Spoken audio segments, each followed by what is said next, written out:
Big shout out to Matthew Roberts, who is my 82nd subscriber to my channel. Matthew, you are a brave man, dude, and I hope you enjoy the ride. And I want to thank the other subscribers who came on board last week, which is just insane. So, yeah, the growth is getting bigger. You know, it's ever so slightly increasing. So I do love that. So thank you very much, guys. Also, creepiest story I've heard for the week is that if you delete a YouTube video from years ago which violated their terms and conditions, even though you delete it, YouTube can still give you a copyright strike even after you've deleted the video. It's insane. So the way I would equate it is if you've had a hard drive and you scrub all the data off and then you get a recovery software, you can still pull that data back. So whatever it is that YouTube have in their secret headquarters in San Francisco or wherever it actually is, it's kind of creepy. Kind of reminds me of that show Person of Interest with Jim Caviezel and that scary dude from Lost. So yeah, it's a weird world we're living in, folks. Seriously, whatever happened to the innocence of the 80s and the 90s? I have nothing else to say about that one. So without further ado, this is my review for Zack Snyder's Army of the Dead.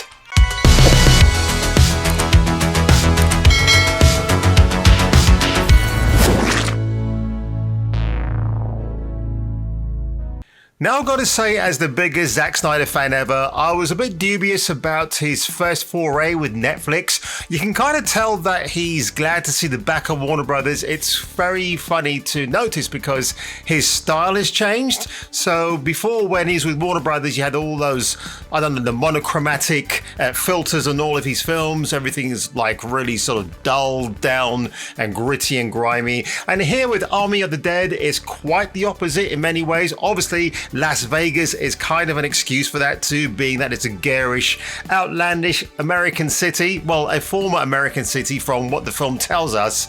And I think it's a good style. I mean, if you put this film in front of me and said, can you guess who directed it?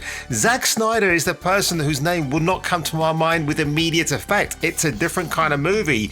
And I guess when you're making a film exclusively for a streaming platform like Netflix, it's a bit hard to tell in terms of the style that they've actually gone for. It's a bit more cleaner now, this style, and you can still see some of Zack's art production and certain trademarks that you know from his previous movies.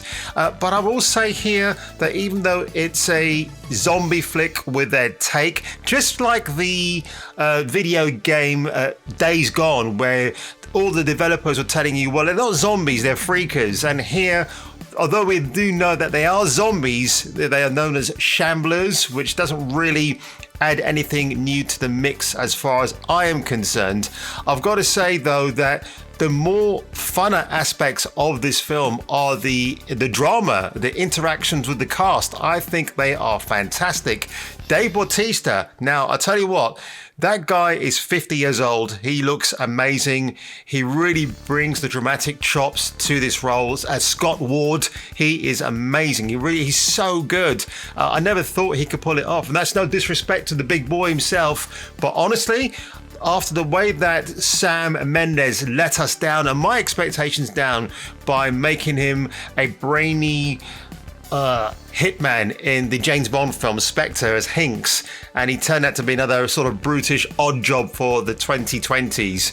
But I'm having high hopes that when Rian Johnson casts him in Knives Out 2, reuniting him with his former Bond co-star Daniel Craig, that we're going to see more than just the muscle-bound brute. And I think this film has kind of let us know that, you know, Dave Bautista is just like not just a big cuddly teddy bear. He's got bundles of emotion underneath that hulking frame. Again, if you saw him in Running Wild with Bear Grylls, which I watched recently, I mean, yeah, the guy's got layers of emotion going on underneath those big muscles, man. So he is fantastic.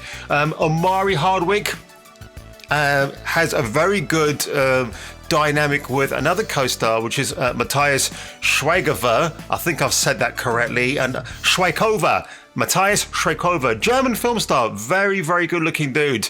He plays Dieter, and the two of those guys, Omari and Matthias, really, really good. I mean, you can when they start off, they're like, you know, they're the people that hate each other, but as time progresses, you really buy into their bromance. It's really, really good.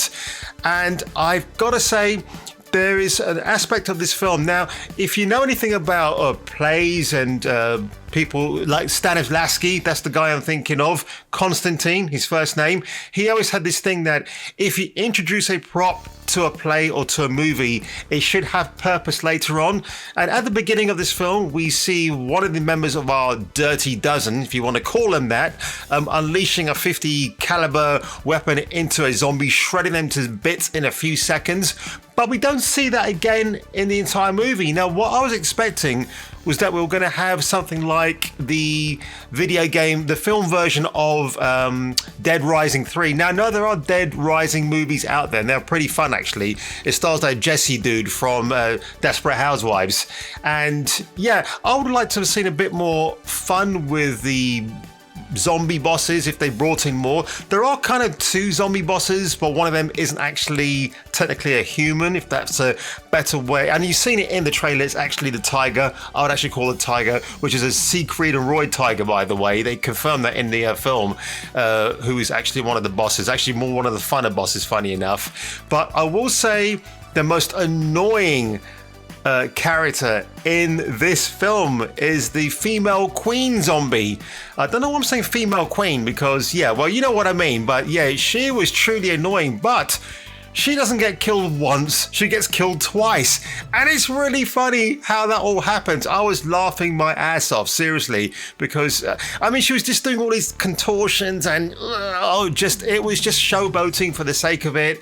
And her husband, I'm assuming it's her husband, a zombie as well. He kind of reminds me of a cross between Iggy Pop and Sun Rise of Rome, that video game on the Xbox. He kind of reminded me because he wears this kind of Roman-esque helmet over his face, and yet members of the cast or the characters are shooting at his head like, yeah, he's not going to go down anytime soon because he's wearing head protection. So how is he going to go down?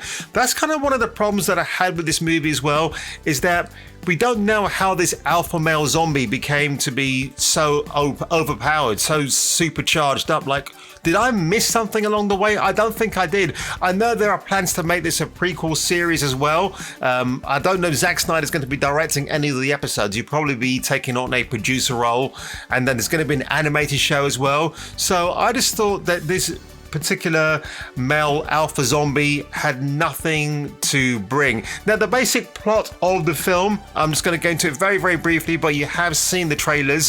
So there's this heist that Hiroyuki Sanada, the cool Japanese businessman, gets Dave Bautista's character to fight. He's kind of like doing the whole Mass Effect thing, like, you're the lone survivor, I'm really impressed with your work, go and recruit members of your elite crew to go and into Las Vegas, get this money, which is like, what, 93 million, I think it is, I can't remember. It's an obscene amount of money before they let a nuke destroy the whole of Las Vegas and that contagion of zombies. So yeah, you've got that running against them. But I will say this much, that I really didn't feel that the stakes were high because it seems like there was nothing else to lose, which is kind of strange.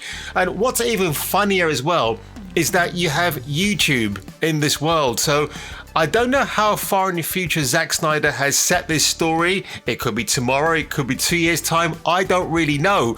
So it's really quite funny that, you know, YouTube is mentioned and it's still a successful streaming platform, which does make me laugh, actually, considering my intro at the beginning of this review. So I really don't know else what to say about this film. I think as well, some of the violence gets dialed down just ever so slightly. There's a really great scene where a female combatant is shooting the zombies, but what happens is that when she's shooting them, you don't actually see them in the frame of the picture.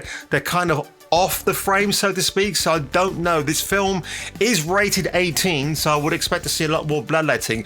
I'll tell you a really funny thing as well. Zack Snyder, the soundtrack I wasn't really impressed with, but Zack Snyder even dared to give us an acoustic version, not him himself, but of the Cranberries' Zombie, which is a great song actually. Kind of obvious choice to use for this film. I mean, if you think back to Dawn of the Dead from 2004, that soundtrack for that film was amazing. It kicked off with Johnny Cash and then ended with Disturbed and getting down with the sickness. Awesome song. I mean, if you ask me which I prefer out of Dawn of the Dead or Army of the Dead, it's got to be Dawn of the Dead. It's a lot more scarier. It really is. The zombies are truly more terrifying. It's a more tighter made package of a film, that particular movie. Because Zack Snyder is writing this film as well, it feels just a little bit like 2 hours and 28 minutes. Yeah, it's a little bit long. They could have probably chopped off maybe, I would say, chop off 20 minutes and you would have had a more cohesive film. And again, maybe use that precious time to explain a few more things about why this particular sect of zombies are the way that they are. I just didn't kind of get that full satisfaction about why they were there in the first place.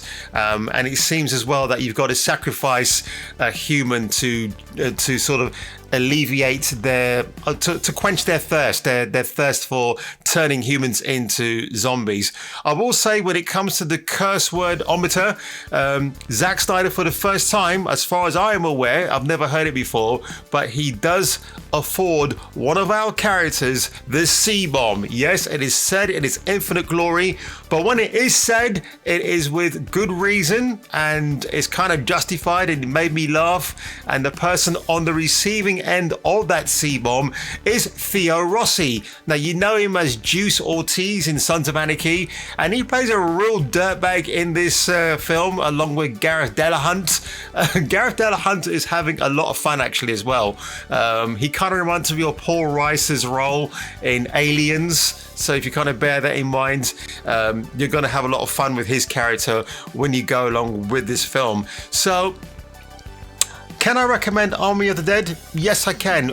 Definitely watch it for Dave Bautista, because a lot of his action scenes are really well done. Like, you can see him doing about 90% of his own stunts. He's really good. And I think if this isn't a chance to convince Hollywood producers to give him the lead role of Marcus Phoenix in a whenever Gears of War movie, whenever that happens, I mean, they've got my money right here. I think Dave is a perfect fit. In fact, every time I was watching him on screen, just unleashing the rounds from his machine gun, I kept thinking, that could be Marcus Phoenix with a Lancer in his hand. Seriously, that could be him.